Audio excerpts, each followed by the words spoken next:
Voilà.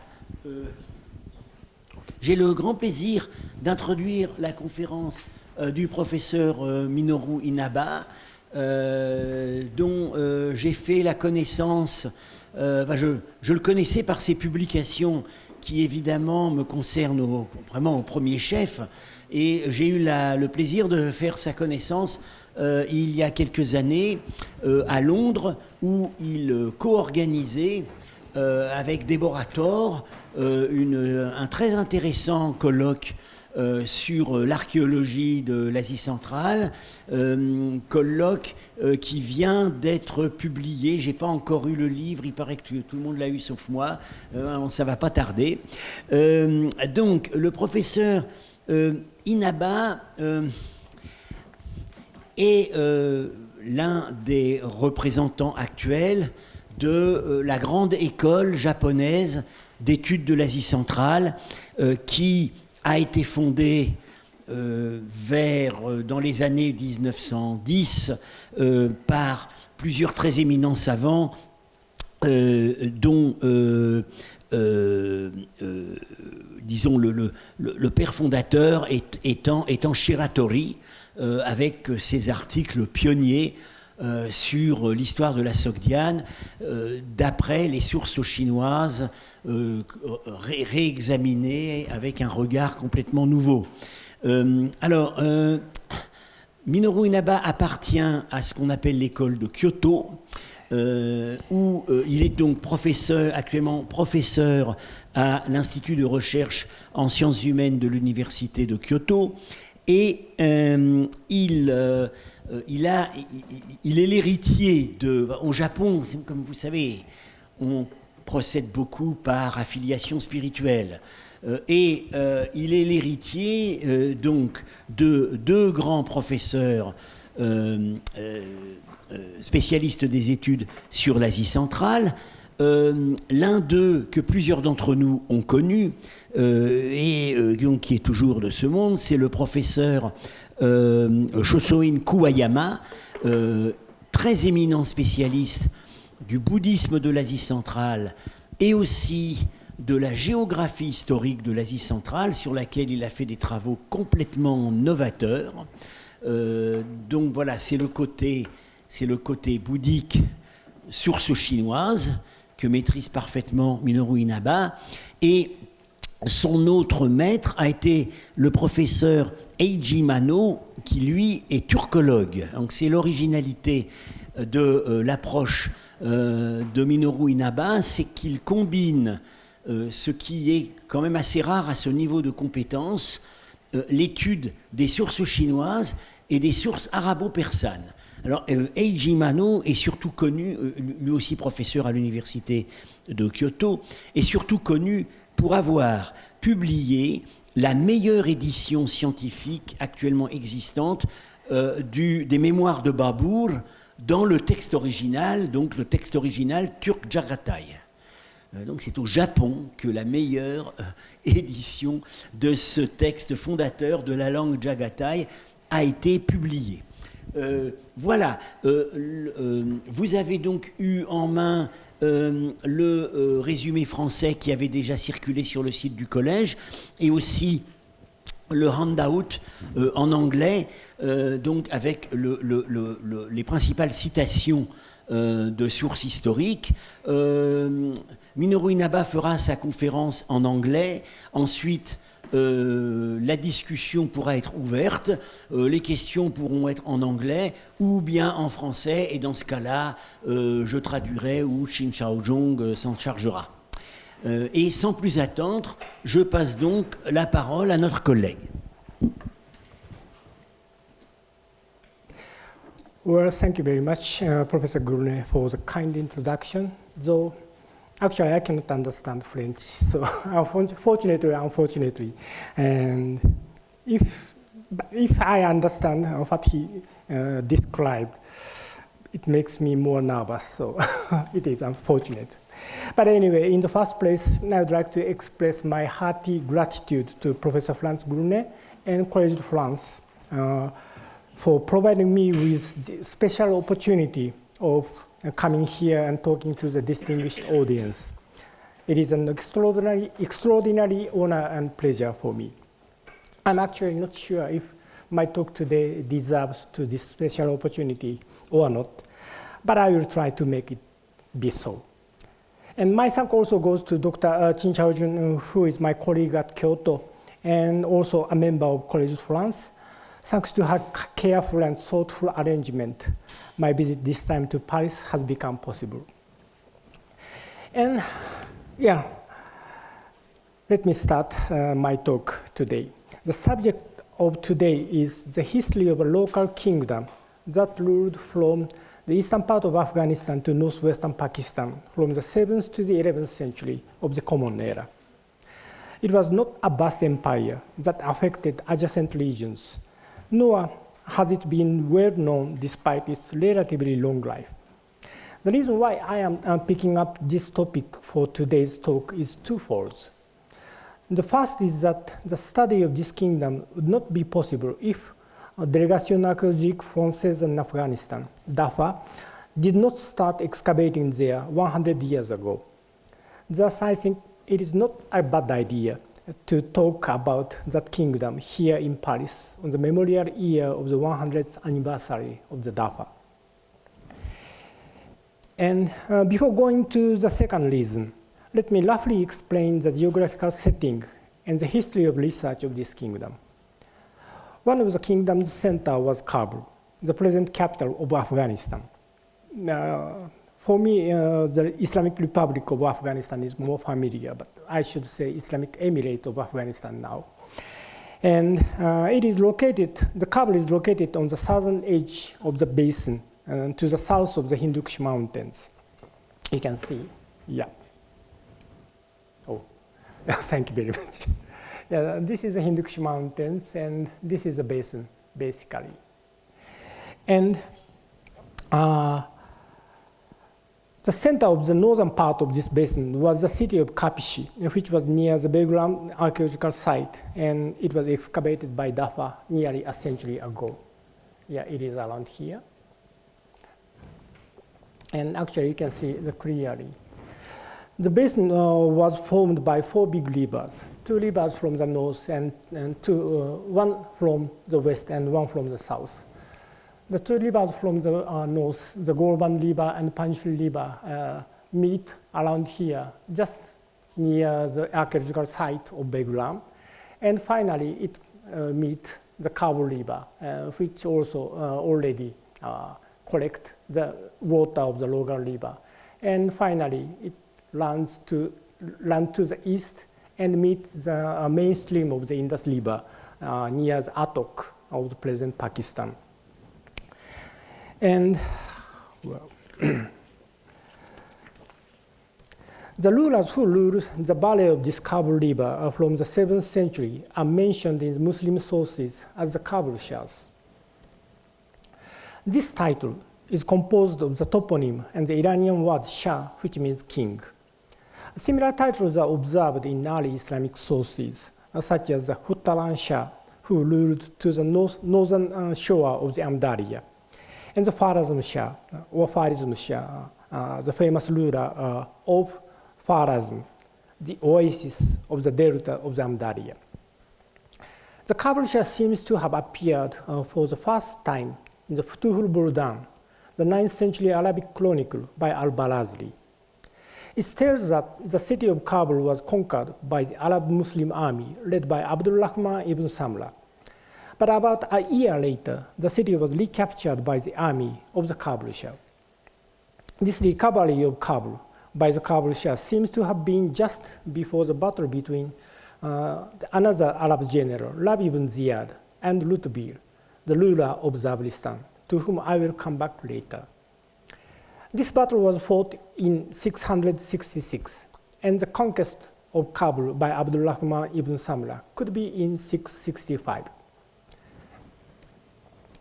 Abu Rayhan al-Biruni, the great scholar of the 11th century, mentioned these rulers in his famous Kitab Tahqiq Mal-e-Hind, which has been translated by Edward Zaha as Al-Biruni's India.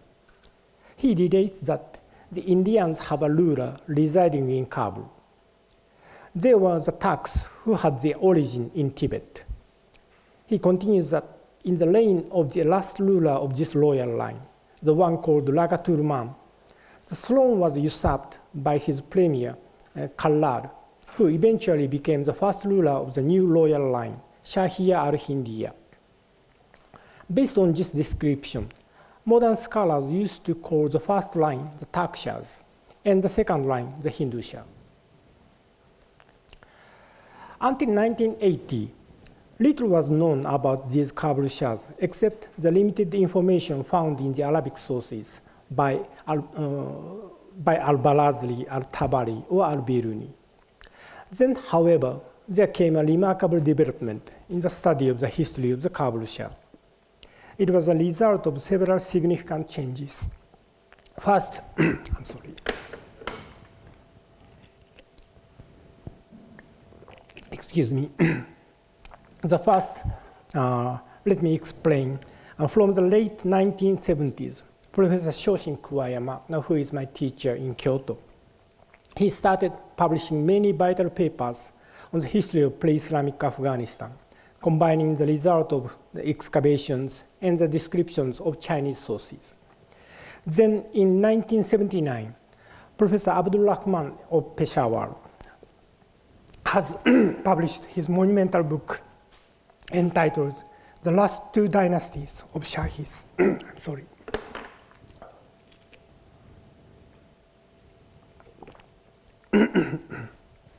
Sorry, again. And this is the first monograph of the history of this kingdom. After the early 1980s, the civil war in Afghanistan intensified. The activity of various archaeological missions were interrupted, which, on the other hand, provided the scholars with room to analyze and scrutinize the materials collected so far. And finally, many Bactrian documents and new Bactrian inscriptions appeared from Afghanistan in the 1990s. And those materials have been published by Professor Nicholas Sims Williams with incredible speed. All of these significantly contributed to the remarkable progress of the understanding pre-Islamic history of Eastern Afghanistan and northwestern India. However, the special mention is necessary to the vigorous and relentless work by the numismatist that has substantially constructed the rough chronologies for the Turkshāhs and Hindūshāhs. The huge amount of related coins may have appeared in the market also under the wartime situation. I will describe this in more detail later. This is the second reason I have picked up this topic today. The history of the study is related to the critical situation in Afghanistan, which is still going on. And ironically, new materials are still coming in. To memorize in the present situation in Afghanistan, I will talk its ancient history today. However, the time is limited, and I will confine myself to give the outline of the history of the Turkshāhs, the first line of the Kabul-Shāhs, from their rise to their downfall. As mentioned above, the Turkshāhs of Kabul was first mentioned by al-Barazli on the occasion of the recapture of the city of Kabul, probably around 666. Though the Muslim chronicler doesn't say anything about who the Turks were, we can find a key to investigating further this point within the record of Korean Buddhist monk Huichao, who visited this region in the first half of the 8th century on his way back to China. As for the record of Huichao's journey, which is called Wan Wuchan Chugochuan, has been identified by Paul Perriot amongst the texts found from Dunfan at the beginning of the 20th century. The sole manuscript of this travelogue is now stored in Bibliothèque Nationale de France as Perriot Chinois 3532. You can see the photo here. This is the first, not the first page, but the first photo of the scroll of the remain of these travelogues. Huichao seems to travel through northern India from the east to the west. He followed the course of Kabul River, passing by Gandhara, eastern Afghanistan, crossing the Hindu Mountains, and finally returned to China. His travel is believed to have been carried out in the 720s. He relates the country of Gandhara and Jipin, as you see on the screen and on the handout. As for Gandhara, he wrote, I traveled for about 1 month to the northwest across the mountains from Kashmir and arrived at Gandhara. The king and military are all Turks, while the local people are comprised of Hu and also some Brahmins.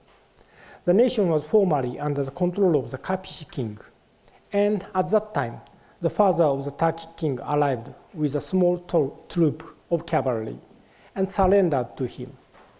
When the Turkic forces eventually grew stronger, the Turk killed the Kapsi king, declaring himself the new king. And this is a description about Gandhara. And Fischer then moved westward and described the country of Jipin as the following. From Lampaka, I entered the mountains again and traveled west for 8 days until arriving at Jipin. This country is also under the authority of the king of Gandhara. During the summer, the king is in Jipin to spend time in a cool place, and then in winter in Gandhara to be where it is warm. The natives of this land are Hu, while the kings and the military are Turks. Gandhara is the name of the region around present-day Peshawar.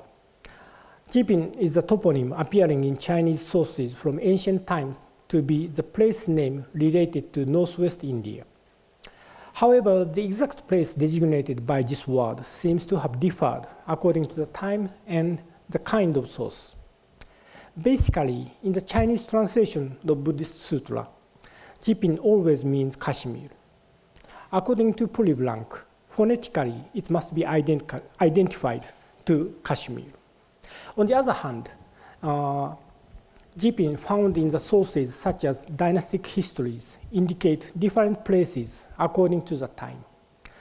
Jipin in Hanshu, the Book of Han, means not only Kashmir, but a more extensive area, including the upper valley of the Indus and Gandhara. And while in the Sui Tam period, 7th, 8th century, Jipin means the Kapsi-Kabul basin. Thus, this description by Fischer means that the area from Kapsi-Kabul to Gandhara was ruled by the Turkish ruler, and they had usurped the territory of their former overlord, king of Kapsi, by force, at the time of the father of the king who was on the throne of Jipin in the 720s. Before considering the date of this usurpation, let me discuss another point concerning Kapsi and Kabul. As you see, the Kapsi located on the northern part of the basin, while the Kabul is here. Xuanzang is one of the most famous Chinese Buddhist monks in the history of Chinese Buddhism, and especially known by his travel to India. He visited this region in the first half of the 7th century. He clearly reports that the capital of the kingdom that had ruled the area along the Kabul River was Kapsi, and the great capital of Kapsi is identified with the archaeological site of Begram, which was excavated and surveyed by DAFA, as I mentioned. On his return from India to China, Xuanzang traveled with the king of Kapsi for a while in the 640s. As far as we can see from Xuanzang's account, the Kapsi kingdom was still secure at that time. However, after the city of Kabul was recaptured by the Kabul Shah, we find in the Muslim sources only the name of Kabul and Kabul Shah. What lies behind this is the very fact that the Kabul Shah retook the city of Kabul from the hand of the Muslims.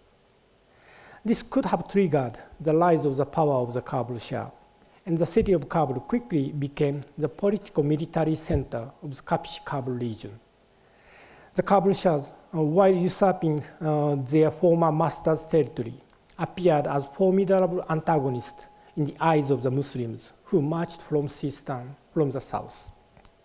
On the other hand, in Chinese literature, Jipin was the name of the whole Kapsi-Kabul region. Even after the regional center moved to Kabul, the whole area was continuously designated as Jipin in Chinese sources. Putting these issues together, I believe that the Turkish king of Jipin, recorded by Huichao in the 720s, was nothing but the Turkshāhs of Kabul. In addition, the army of Kabul Shah is sometimes described as Turks in Muslim sources. And as I mentioned, Al-Biruni relates that the origin of the Kabul Shah was the Turks. This fact lends support to the identification of Huichao's king of Jipin with the Turkshāhs. Then, who actually were those Turkic rulers, and from where did they come? What comes to us first is that there was a Turkshāh of the Ashina clan that has dissolved the Hephthalite Confederation to the north of the Hindu Kush Mountains. However, if that was the case, the Turks could have established their power to the south of the Hindu Kush before Xuanzang visited that region, but the monk did not mention nor allude to it. The only Turks Xuanzang mentioned to the south of the Hindu Kush in the first half of the 7th century was the chief of the country called Hurishisatanna. This country lay to the northwest of Chaoshia, which means Zabul or Ghazni. The center of the country was Huwen, which is not identified. From Hurishisatanna, Xuanzang went north and entered the Panjshir Valley. Then he crossed the Hindu Kush at the Habak Pass and went down to Andalab. This may mean, yes, I should show it. Yes, this is Ghazni, Chaoshia of Xuanzang. And the Panjshir Valley is here. And Xuanzang went up this valley and crossed the mountain somewhere around here. And then went down to Andalab, which is the another side of the Hindu Kush. And these things may mean that the Hurishisatanna was located west of Ghazni and Kabul, roughly corresponding to present-day Wardak or the eastern Hazarajat. For some unknown reason, Xuanzang did not drop in at Kapshi this time. I assume that what was behind the account of Huichao is that the king of Kapshi had employed these Turks in Hurishisatanna to defend the southern border of the kingdom. While fighting with the Arab Muslim armies from the south, they extended their power and finally became independent from the Kapshi kingdom. Huichao says that when the Turks of Kabul usurped the Kapshi kingdom, they came to abut the high king of Turkey. If this high king meant the Tuflo or Tokara Yabugu of Ashina, which saw that those Turks to the south of the Hindu Kush were different from the Western Turks. Although it is known from the Chinese sources that various tribes of the Turks designated as Tiere had been involved in the Confederation of Turkey, we have no mention in the sources so far that some Turkic tribe from Turkey Confederation migrated to the south of the Hindu Kush.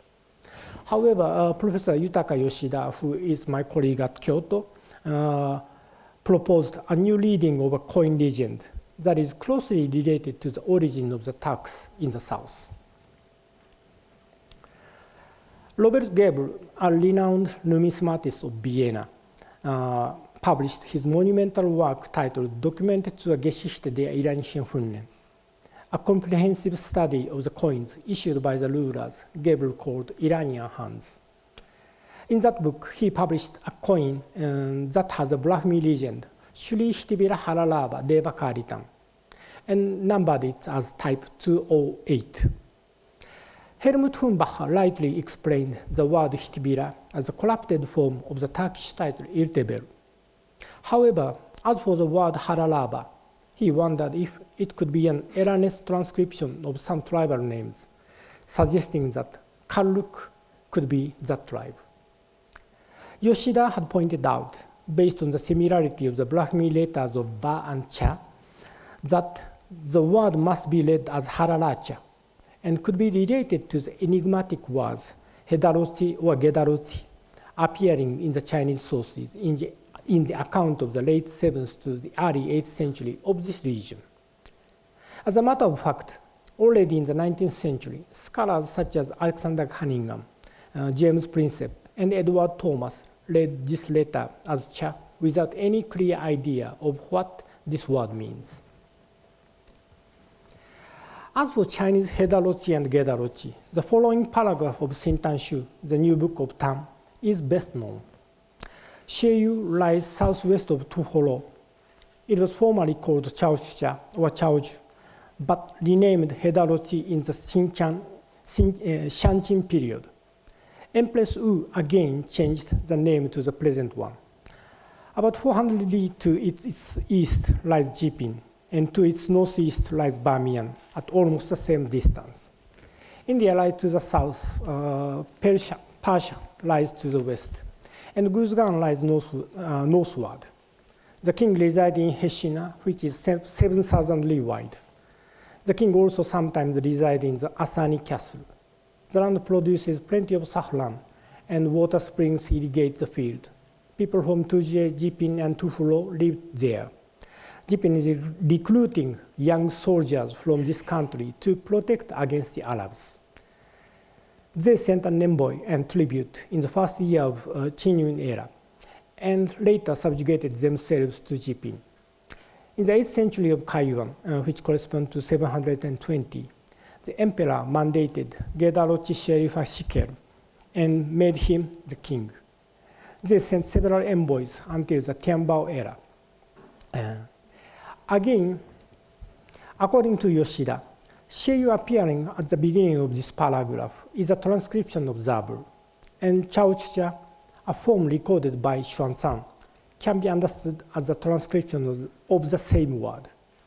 However, it is obvious that Hedarochi between Sheyu and Chaochucha transcribes completely different words. The same Hedarochi also appears in Tanhuiyao, volume 73, as the name of the country where the Tang set up the Chaochi Area Command. In addition, the name of the king of this country was Gedarochi Sherifa Shikel.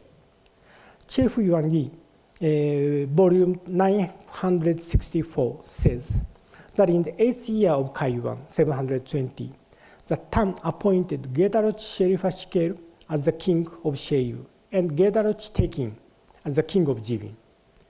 The early Middle Chinese sound of these two names may be Hadarachi and Kadarachi, respectively.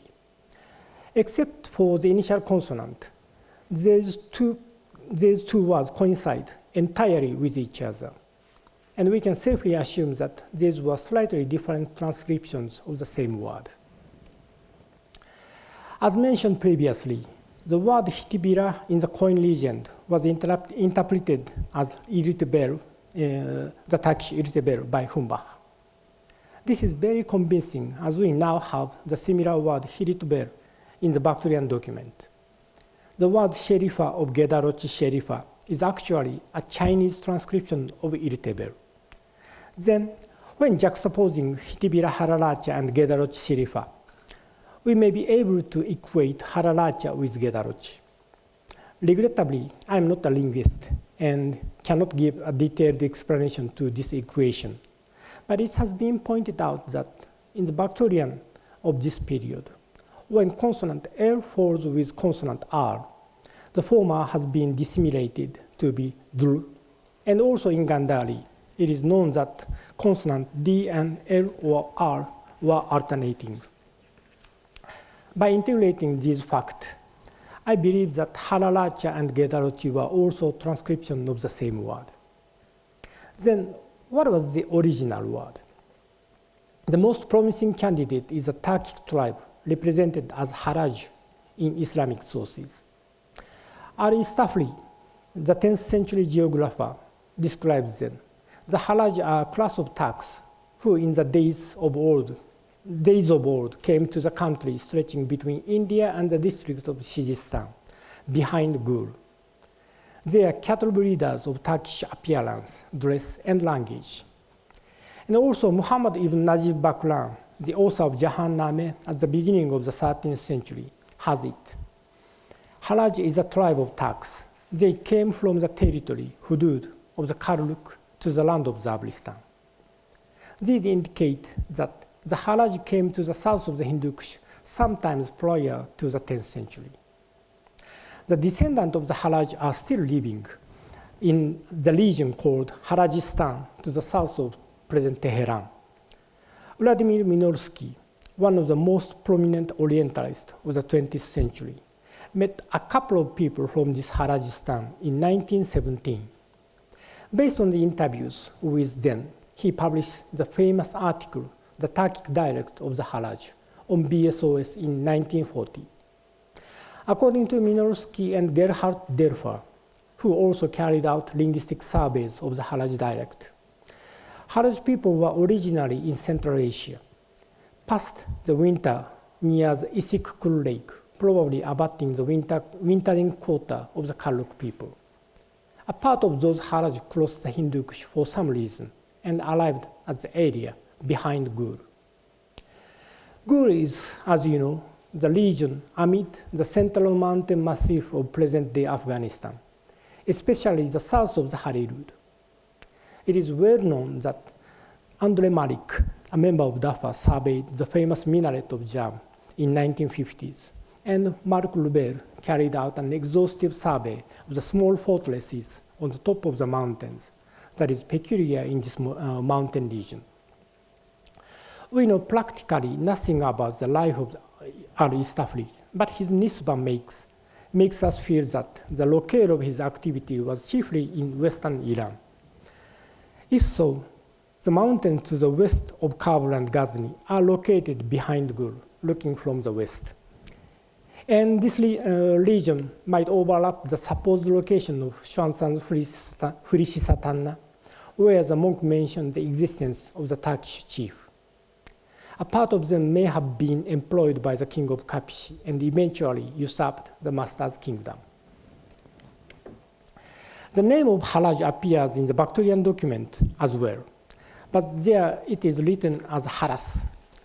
In Bactrian, the sound, the caron over the sea, is transcribed with the letter sigma, and in Arabic, the same sound is transcribed with letter J, Jim.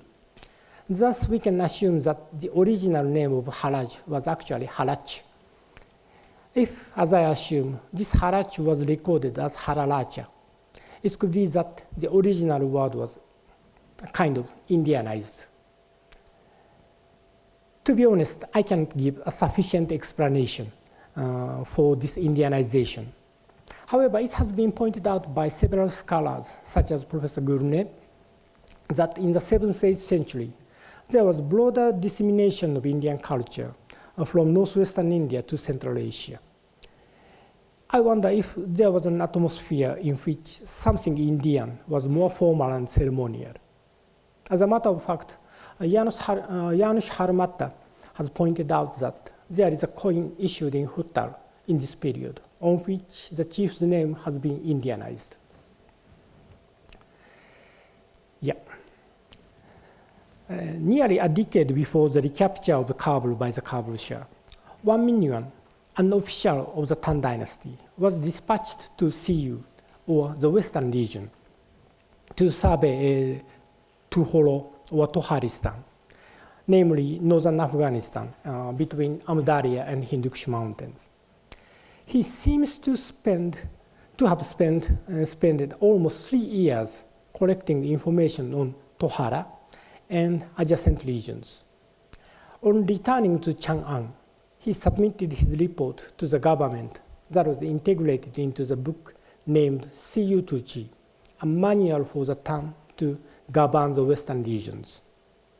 A part of one's report was also utilized in other official chronicles, such as Jutanshu, the Old Book of Tang. Its volume 198 reads, in the 3rd year of Shanqin, when investigating the situation of that country, which means Jipin, they note that the founder of the royal family was Xinye, and that down to the present king Heishechi, the throne was passed from father to son for 12 generations. The king of Jipin in the 3rd year of Shanqin, namely 658 of the Common Era, was Heishechi, and he was the 12th descendant of Shinye, namely Hingira. As a matter of fact, there were multiple Hingiras in these regions from the 5th to the 9th century. Nevertheless, the ruler, whose reign went back for 12 generations from 658, must be the famous Hingira, who issued the so-called Arhan coins and was probably mentioned in the copper scroll of the Skoyen collection. According to Gudrun Meltzer, his reign could be in the last quarter of the 5th century, and a little bit more than 160 years for 12 generations is not impossible.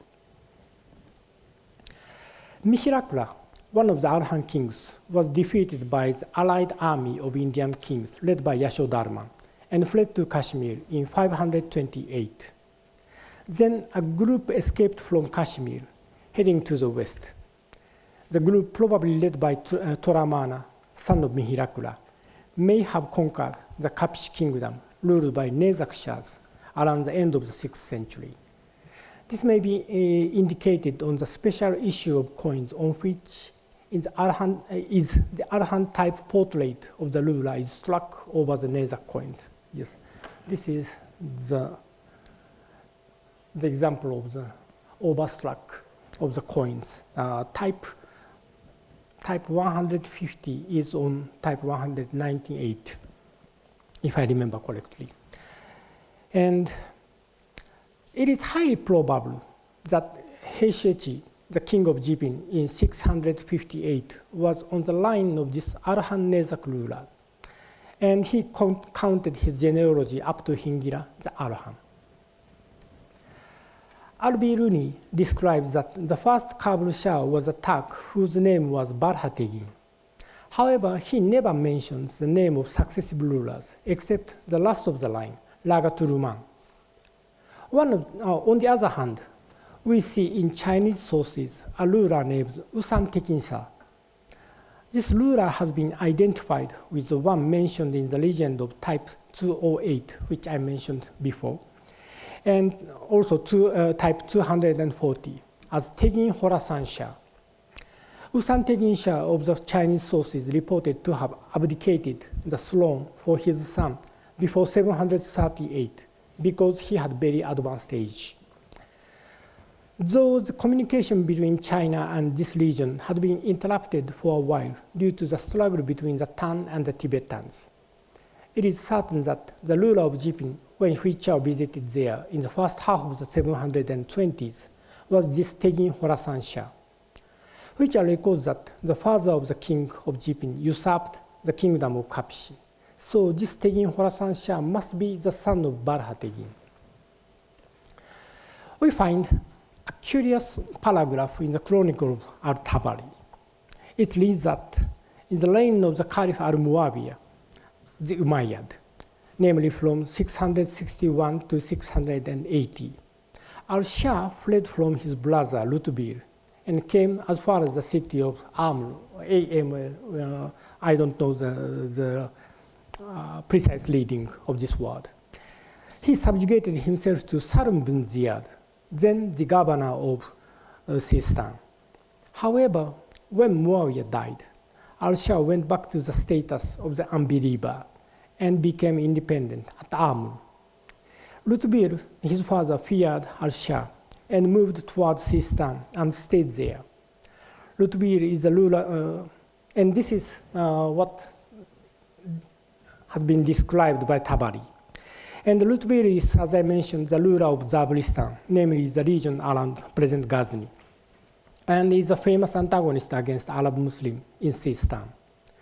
It is hard to understand the positional relation between Shah Lutbir and the governors in Sistan. Moreover, Salim bin Ziyad was the governor of Sistan under Yazid ibn Muawiyah. Therefore, we can detect some confusion in this account. Still, what is implied here is very interesting. Namely, the Kabul Shah was a brother of Lutbir, the king of Zabristan. Moreover, there seems to have been a kind of succession struggle between the brothers at that time, which are recorded in the 720s that the king of Zabristan was a nephew of the king of Jibin. Al-Yaqubi, the Arab chronicler, relates that in the reign of Caliph al-Yazid, when Salam bin Ziyad was the governor of Sistan, probably around 683, Abdullah ibn Umayyah fought with Lutbir in Sistan and killed him. Al-Barazili has a different version of that story and says around 686 to 87, Abu Afla, a general of Abdul Aziz ibn Abdullah ibn Amir, the governor of Sistan, and he was the governor of Sistan at that time. And this Abu Afla killed Lutbir. And Al-Barazili further relates that in the reign of Abdul Malik ibn Marwan, namely in the 690s after the second civil war of the Muslim community, the Muslim army fought with the Lutbir, the second, who succeeded murdered father. This simply means that there was a change of Lutbirs in the 680s. And this consideration gives us a sequence of the event that occurred in the first half a century of the history of the Turkshāhs of Kabul. Here's a substantial beginning of the Turkshāhs kingdom was the recapture of Kabul around 666. It was done by the father of Tegin Khorasan Shah, the Balha Tegin of Al-Biruni. The succession struggle occurred in the early 680s, and Tegin Khorasan Shah became a new Kabul Shah. So the reign of Balha Tegin is from about 666 to 680 or 683. On the other hand, Tegin Khorasan Shah's brother, could be elder brother, lost in the struggle and fled from Kabul to establish his own kingdom in Zabristan, Ghazni. He was called Lutbir, another corrupted form of Irtebel.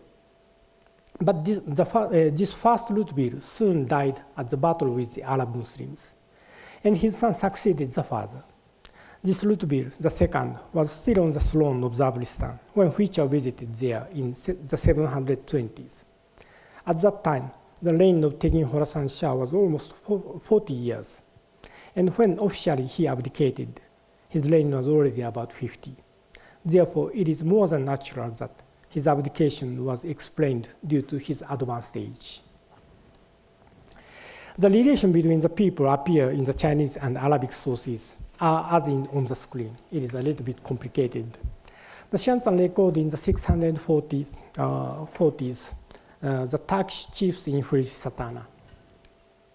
Yes, this part.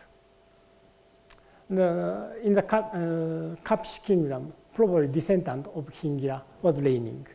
And the Turkish chief was in Satana. And Charles Zabur, local king, whose identity we don't know. And someone in this family, the Turks from Satana, could be the first Turkshāh of Kabul, who retook the city of Kabul around 666. The ruler of Jipin in the 720s, recorded by Huichao, is the same person who became the Kabul Shah after the succession struggle in the 680s. This ruler of Kabul, Jipin, is the same one who ascended the throne in the 680s. And while his brother, the brother of Tegin Khorasan Shah, fled to Zabristan and became the Lutbir, but he was killed and the son succeeded the position of Lutbir, whom Huichao witnessed in the 720s and described as the nephew of the king of Jipin, Kabul. This perfectly in concord with the description of the Arab sources.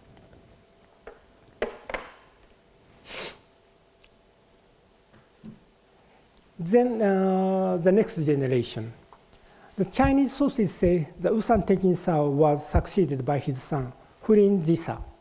This name of the new ruler has been identified also by Helmut Humbach with from Kesar, whose name is on the legend of the coins and means Caesar of Rome. It is also recorded in Chinese sources that he was succeeded by his son, Bo Fujun, in 745. If we take these numbers literally, the reign of From Kesar was only 6 years. However, his figure seems to have been behind several significant historical developments in this region. In my opinion, this is partly because from Kesar substantially ruled the kingdom on behalf of his aged father as a vice-king or a regent. As has been recently argued by Professor Grenet, there appears in the Khotanese chronicle Li Lun Tampa, the king from Kesar, who was the father-in-law of the king of Khotan. If these two Kesar were the same person, and I believe so, there was a marital tie between Kabul and Khotan at the beginning of the 8th century. And also the stone stele telling the biography of Shubhakara Sinha, a Buddhist monk who moved from India to China in the first half of the 8th century, suggests that the Turkshāhs of Kabul ruled Swat Uddiyana. Moreover, Ukon, a Chinese officer who received a commandment in India and became a Buddhist monk, witnessed that several Buddhist temples in Kashmir were donated by the ruler of Kabul and his family. These indicate that the influence of the Turkshāhs of Kabul extended in the first half of the 8th century to the north of Gandhara. A Bactrian document from northern Afghanistan suggests that another marital tie was bound between Kabul and Kadagistan, or Baghlan, to the north of Hindu Kush, in the beginning of the 8th century. The record of Zabristan in Shintanshu quoted previously tells that Zabristan was subjugated themselves to Kabul after 710. So what we can deduce from the fact is that from the time when Kesar started sharing the rule of the kingdom with his father in the early years of the 8th century, for about a couple of decades, I'm sorry, this is not the right place.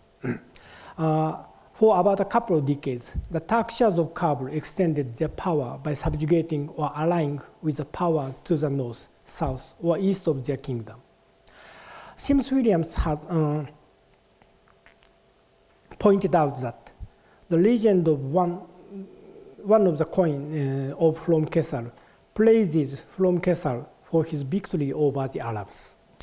Unfortunately, we are not sure when this victory was won. Nevertheless, in the first half of the 8th century, Kabul was the center of the network of antagonists against the military advance of the Arab Muslims. Through this network, for instance, Nezak Tarhan sent his family and property to Kabul when he revolted against Qutayba ibn Muslim in 709. If From Kesar was a central figure of this anti-Arab network, his fame could link in the various regions in and out of this network. If the famous Tibetan Gesar epic has taken the name of the hero from Kesar, it was partly because of this historical setting of Kabul at that time. And this is the photo of the range of the influence of the Kabul, the Turkshāhs of the Kabuls. And here Kabul, and this is Zabristan, and maybe it extended to the south. And here, the background, the modern background, and it was called Kadagistan in Bactrian document. And the marital tie was bound between these two places. And this is Uddiyana and Gandhara. The second capital of the Kabul Shah lies around here, which was called White Hand. And in the ancient time, it was Udabandapura, and modern Hund. And this is Kashmir, and this is Khotan. So the extent of the influence of Kabul Shah was only, though maybe very temporarily, it was very broad. Regrettably, we know almost nothing about what happened in the second half of the 8th century in Kabul. In or around 745, From Kesar was succeeded by his son Bofujun.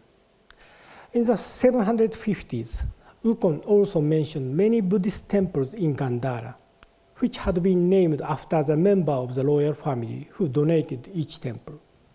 From the name of the temple, we know that the wife of Turkshāh was Kehuri, the daughter was Binti, and the brother was Chantanhuri.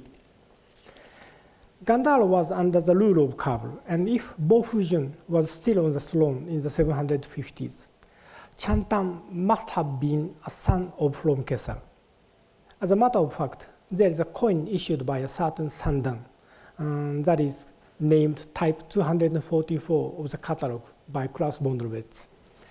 Marshall sees this as a personal name and identified with Chantan Furi of Ukon's record. If it was the case, Chantan Sandan might have succeeded his brother and became the Shah of Kabul sometimes after the 750s. Another exciting but enigmatic material has been reported by Smithsonian recently. It is an inscription, Bactrian inscription written on the surface of the natural rock found in Jaguri to the southwest of Ghazni. It has the date 535, namely 758 of the Common Era. It praises the victory of a royal prince from Kesar over the Indian prince. As the from Kesar, son of Tegin Khorasan Shah, must have died by that time. This from Kesar II could be the son of Bofujun or Sandan, namely a grandson of from Kesar I.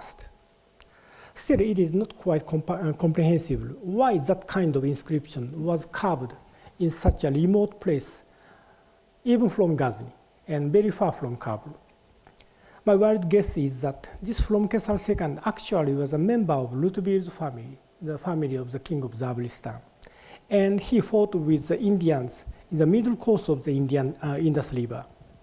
However, the information is too scanty and we must wait for another material to come. Even the history of the kingdom became obliterated in the second half of the 8th century. And we know nothing about the structure of their state. At the time of the Kapsh kingdom, there were two centers in the kingdom. The eastern one in Gandhara is supposed to have been in Waihand, which I mentioned. And the Shantan explains that the habit of moving east and west according to the climate was since the time of Kanishka the Great of the Kushan period. The Turkshāhs who usurped the Kapsh kingdom also had two centers in Kabul and Waihind. However, we do not know how those two capital systems was operated, unless the royal prince was at the other capital as a vice ruler, just as I assumed with the case of Fromkesar I. The slight clue to consider this may be acquired from the description of al-Yaqubi of the military expedition by the Abbasid from Toharistan to Kabul in the end of the 8th century. The quote is on the screen as well as on the handout, and I will skip reading out the whole paragraph. But the interesting thing is the part which I colored in blue.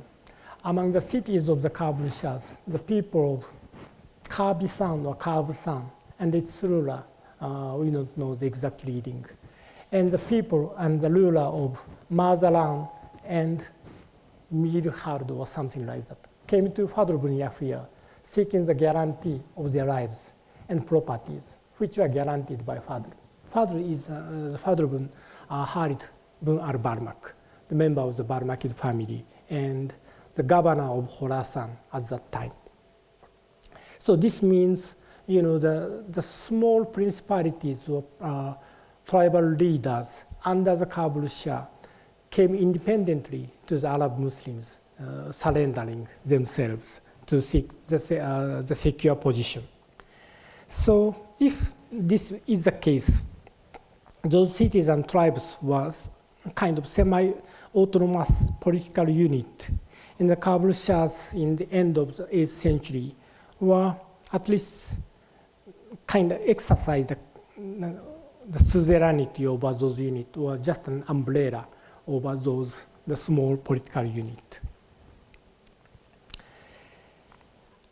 Abdul Rahman published a stone inscription unearthed from the site Zaramkot to the south of Swat, on which he found the era unknown so far. By comparison with Hijra date written there, he concludes that the starting year of this unknown era was 822 of the Common Era, and suppose that it was related to the emergence of the Hindu Shah royal line. So far, we do not have any other year for the emergence of the Hindusha or the beginning of the Hindusha reigns. However, as to this Dharamkot inscription, what we have to remember is that we cannot check the real inscription, and all of us have to rely on the photo inserted into Abdul Rahman's paper. The new reading of the Dharamkot inscription has been just published by Ehsan Shabalevi and Ingo Straub in the latest issue of East and West, but I have not yet checked this paper. Al-Biruni described that the first ruler of the Hindusha was Kallar, and they were originally from Kashmir. However, Abdul Rahman suggests that they were originally from the Swat. The Hindusha appears more frequently in Muslim sources than the Turkshāhs, but the history of this second line is out of the scope of today's talk. In a word, more interesting is the fate of the Haraj people thereafter. We don't know, unfortunately, how was the situation of the Haraj in the Hindusha period, but they were employed in the Ghaznavid army by Sebek-Tegin and Mahmud, and they also participated in the armies of the Ghorid, and a group of them reached as far as East India, led by Muhammad Baftiar Haraji, and reportedly gave the final blow to the Buddhism in India. Another group of the Haraj was besieged in Samarkand by the Mongols. Furthermore, they were an important component of the cult dynasty of Herat in the Mongol period. On the other hand, some group of the Haraj had moved westward already in the 10th century. Masudi records that they were in Kirman.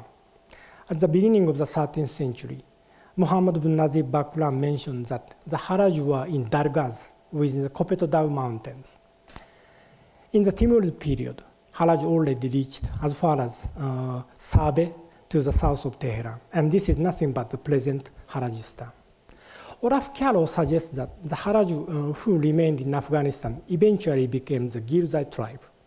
Minorski also mentioned this hypothesis, but I'm not sure about this. And finally, the Haraj who were already in eastern Afghanistan before the 7th century continued to the modern period, scattered to various places. Their history ranged more than 1,500 years, which is actually very much fascinating. So this is the end of my long talk. Thank you very much for your attention. Thank you.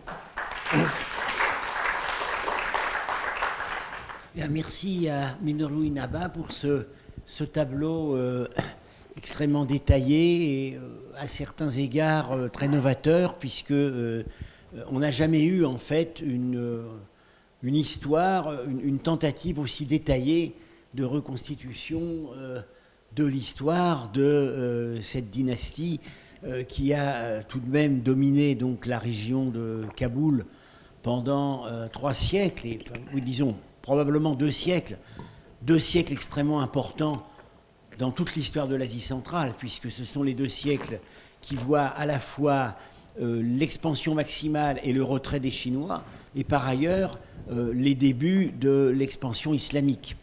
Et puis donc nous avons pu voir qu'à certains moments, dans le premier tiers, la première moitié du 8e siècle, l'influence de ces Turkshāhs s'est étendue extrêmement loin, négociant des alliances matrimoniales à Khotan, laissant des inscriptions dans le cœur de l'Hindou-Kouch et contrôlant très bien la région du Gandhara. Alors, avant de poser moi-même certaines questions, je voudrais donc demander s'il y a des réactions ou des questions. Donc, en remerciement, remettre à notre hôte, selon l'usage, la médaille du Collège de France. Oh. Je suis incapable d'ouvrir la boîte. Ah, voilà, il suffit d'appuyer. Oh. Voilà. Pour vous. Oh, for you. Thank you very much. Thank you. This is remettons à nos unexpected honor. Thank you very much. Thank you very much. Thank you. Oh.